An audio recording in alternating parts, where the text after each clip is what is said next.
And the Environment Agency is holding a training exercise to prepare for winter weather and test their flood responses.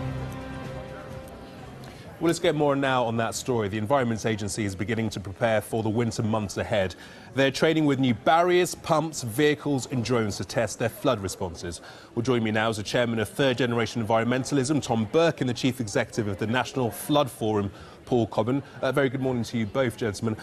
Tom Burke, if I could firstly start with you. Will flood exercises better prepare us?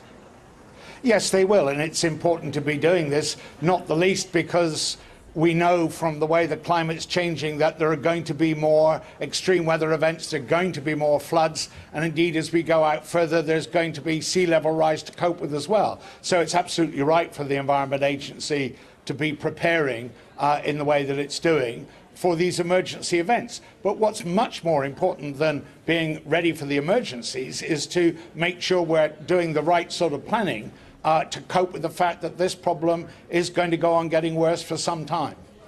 And what is that right sort of planning? What would that right sort of planning be? Well, I think three things. First of all, when people have been flooded, then there's a higher probability that they'll be flooded again. So you need to make sure that their insurance cover will allow them not simply to replace what they had before, but to upgrade their own local flood defences.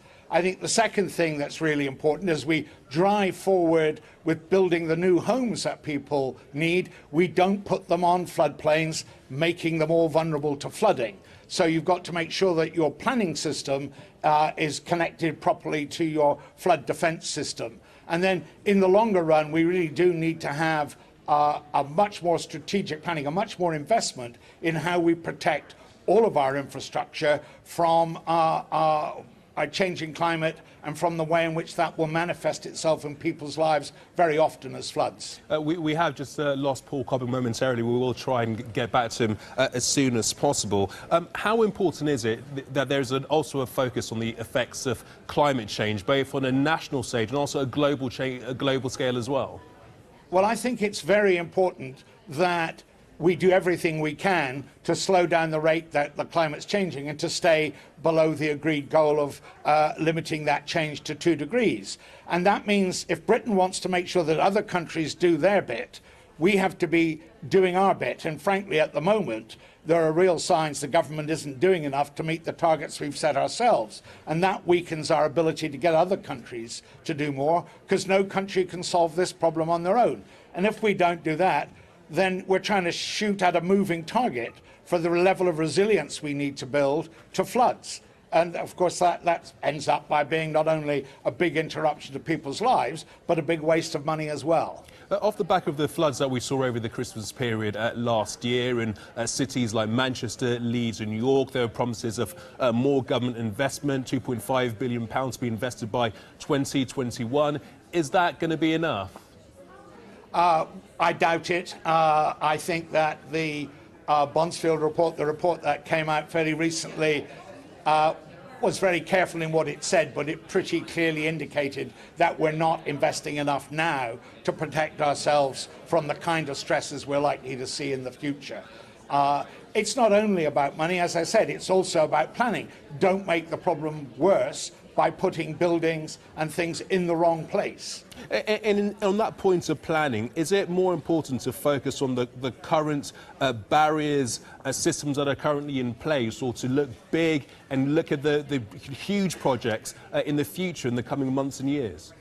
Well, you've got to take a long-term view, and you mustn't only think of civil engineering. The kind of things the Environment Agency is testing out today are fine for emergencies, but in the longer run, you want to be thinking about how you use investment in natural capital, in the way, for instance, which you use land upstream as catchment areas to divert water to, the way in which you use forests and woods as a way of slowing down the rate at which water flows off the hills and then becomes a problem when it gets into urban areas. You want to make sure that you don't straighten out all your rivers, again, so that you keep the natural environment and you make use of, as it were, the natural infrastructure to help you manage the problem. So there are lots of different things to do, but only focusing on the engineering and what you've got to spend means you'll miss some of the more effective ways. to address the problem. And on that point, David Rook, the Deputy Chief Executive of the Environment Agency,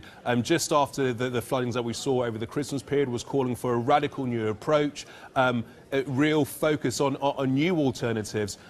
Can you just get a little bit more details? I mean, what would you be suggesting right now? Well, for instance, exactly what I've just said, I'm sure that's what he had in mind. You want to be holding water upstream. What happens when you get these very dramatic events that do so much damage to people's homes and to our infrastructure is you get a very rapid flow of water off the high ground into the low ground. If you've tarmacked the low ground and if you've, as it were, straightened your rivers, then what you get is these massive flows of very fast water, which is very damaging. So you want to slow the water down. Now you do that by keeping natural vegetation in the waterways, by not straightening them and canalizing them, and by planting trees, vegetation upstream that just holds the water so it comes down more slowly. Where you have got some areas where you're going to have, as it were, land that you can divert water to, well, much as floodplains always have done. You can divert water onto those plains, again, so that it doesn't flow so quickly into the cities and urban areas where it's so disruptive to life. Now, quite a lot of that is management. Will you need some cash to help you manage it? Yes. The danger with the wrong kind of engineered things is you just shift the problem around. You don't actually really solve the problem. And you've got to remember that we've got to consider not only because you've got more moisture in the air as a result of climate change, you're going to get heavier rain. As we go out to 2030 and beyond, you're going to be seeing sea level rise, which means you've got to think about managed retreat from bits of the coastal zone that are vulnerable to flooding, now not from rain coming down from the high ground, but from sea level rise and winter storm surges actually coming off the sea. So quite a lot of different things to be done, and that's the kind of thing that the Deputy Chief Executive had in mind. OK, Tom, if you just pause right there. We've got Paul coming back. Good to speak to you, Paul. How necessary do you think exercises like the types that we're seeing today are to preventing the devastation that we saw, for example, over the Christmas period in our northern towns and cities? OK. They do two things. Exercises like today are really important because, first of all, they test all the new equipment, all the new processes, changes in staff, and so on and so forth. But more particularly is they help to give confidence to communities who are at risk of flooding, that have flooded, that actually something has happened since last winter and that things are moving on. Because one of the big fears that I hear on a day-to-day basis from people is that they're fearful that they're going to be flooded all over again. And they're quite right to be fearful in a sense, and they want to know that something's being done about it.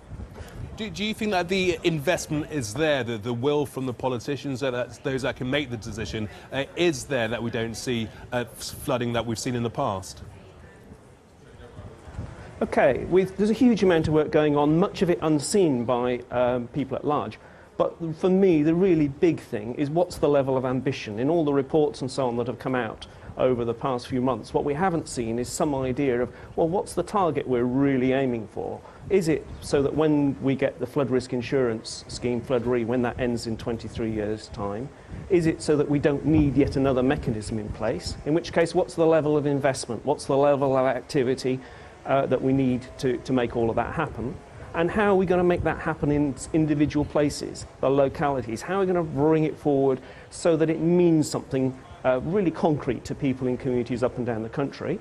And thirdly, how are we going to involve communities in that process of understanding what the issues are and using their knowledge and skills to actually get us to the point where we're going to have much safer, much more safe communities for the future? Tom Burke, I mean, that's the question, isn't it? I mean, how do you allay the fears of members of the local community that have seen this happen time and time again? I think Paul put his finger on a really critical point there, which is you have to involve the communities in the planning for how you're going to deal with floods. It can't just be done for them. It has really to be done with them so that people understand. They see the kind of things that were being referred to that aren't always obviously visible. And secondly, they get some real learning about how this is going to happen. You can't do this by ignoring the communities. And that means local government has to play an increasing role in this, particularly in the cities. Okay. Add a few things there? Oh, Paul Cobbin, do you want to come in just briefly there? It's not just about helping communities learn. Communities very often will lead. Communities very often have the knowledge. It's about how we support them, how we facilitate that learning through, and how we then help communities to help agencies deliver that. And tied to that is what sort of a priority is flooding in many of our town halls? What is the role of local government in coordinating action? The Flood and Water Management Act gave them some very, very clear roles, and I think we need to be concentrating on what that really means in terms of local leadership and delivering results. Okay, Paul Cobbin, Tom Burke, many thanks indeed to the both of you for joining us this morning.